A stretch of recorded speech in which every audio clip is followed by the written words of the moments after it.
Welcome to the National Auto and Truck Museum Library Education Lecture Series. My name is Dale Parrish. I am a director here at the museum and responsible for the museum library as well as this lecture series. After our presentation, we will conduct a guided tour of the museum. Please feel free to ask questions and by all means enjoy your afternoon. Well, just a few words about the Library Education Lecture Series. Today is the first in a series of 7 lectures, all Sunday afternoon starting at 2 p.m., followed by a guided tour. Our topic today is the history of the Auburn Automobile Company and the National Auto and Truck Museum. Where did it all start? Coming up next on Sunday, November 13th, will be a presentation on acquiring a collectible automobile, restore or purchase. A look at the numbers. Finishing the year on Sunday, December 4th, will be a presentation on custom coach built automobiles from the 20s, 30s, and 40s. 4 more lectures are scheduled for 2017, ending in April. Be sure to pick up a flyer on our lecture series before you leave today. Volunteers and agenda. You will see volunteers in red jackets throughout the museum. They are there to answer your questions and help you with any other needs. Regarding restrooms, in the service building where we are now located, 2 restrooms exist. A men's restroom off the hallway between the buildings and a women's restroom off the model car room in the front part of the building. Now in the L29 building next to us, 2 restrooms are located on the upper floor to your left, midway on the floor. Please note, no restrooms are located on the lower level of the L29 building. After the guided tour, we encourage you to feel free to roam the museum at will. So now let's get started. Here are some names to remember. These are names important to the history of the Auburn Automobile Company and our museum. Charles Eckert, Frank and Morris Eckert, E.L. Cord, and Gordon Burek. Let's take a look at each and discuss the role each played in the Auburn Automobile Company and our museum. Our first name is Charles Eckert. It all started with Charles Eckert. After the Civil War, Charles returned to the Kendallville, Indiana area where he worked in a carriage works company. While working in Kendallville, Charles met Barbara Ashelman from Waterloo, Indiana. After the courtship and wedding, they moved into the home located to this day on 7th Street in Auburn. Charles built his first carriage in the parlor of this home. This is where it all started. The Eckert Carriage Company. From the first carriage built in the parlor, the business grew and grew. The Eckert Carriage Company was established in 1874. First located in a modest 18-foot by 24-foot structure behind the family home on 7th Street, to eventually numerous structures covering some 60,000 square feet of production area, employing over 100 men and producing 35 to 40 carriages per day, 4,000 to 5,000 annually. The Eckert Carriage Company evolved into a major builder of horse-drawn vehicles in the United States. As time moved on, the sons, Frank and Morris Eckert, joined in the family business. In 1896, the sons became partners in the business and the company was soon turned over to them to manage.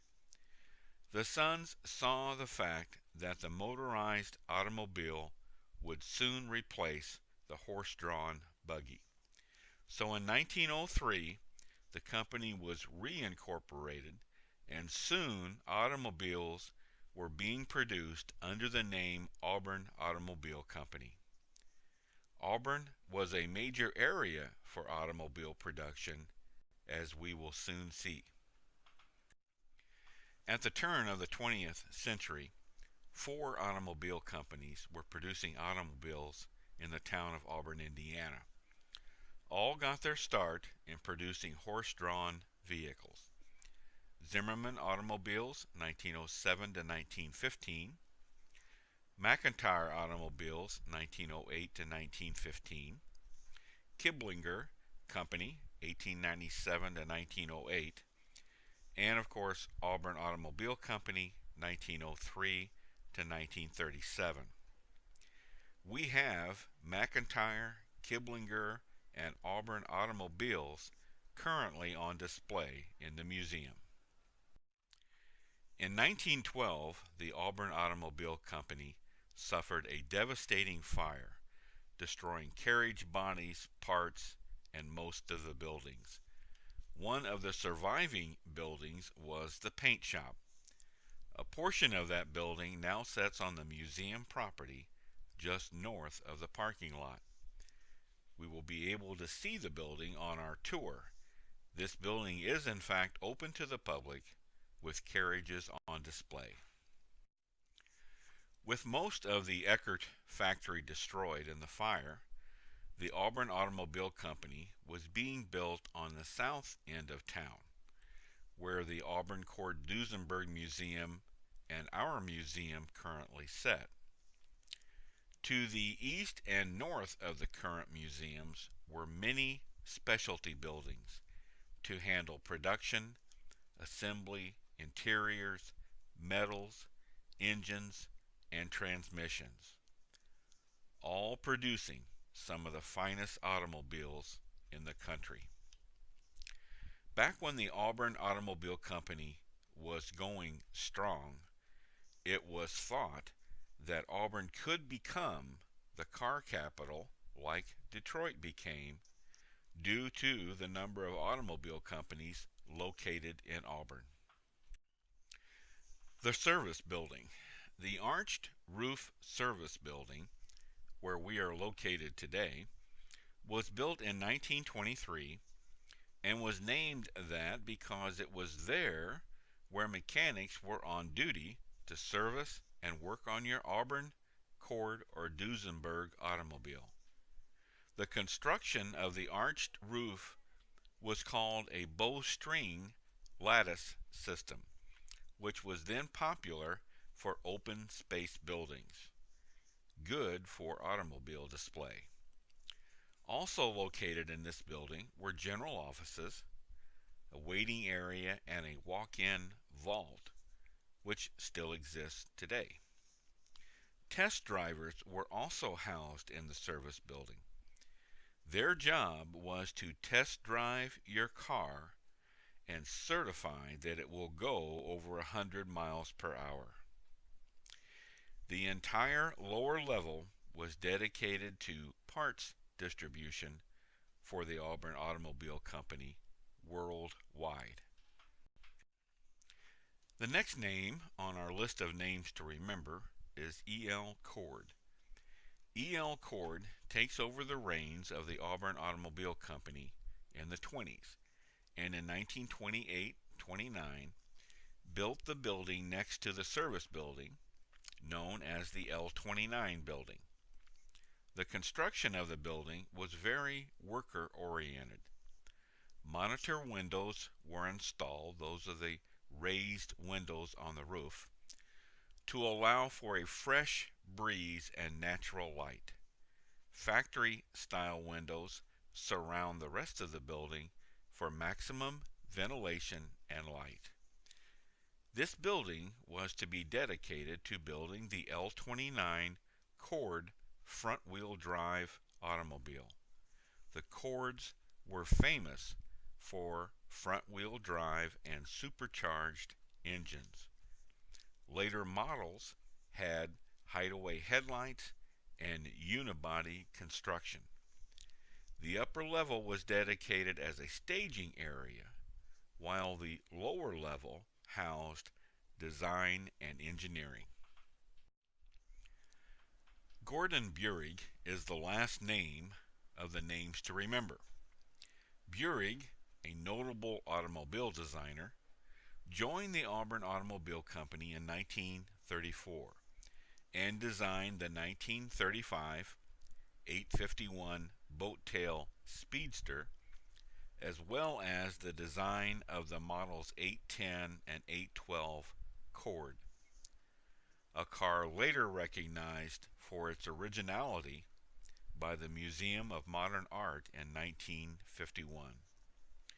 In 1949, Burek joined Ford Motor Company, where his projects included the design of the 1951 Ford Victoria Coupe and the 1956 Continental Mark II.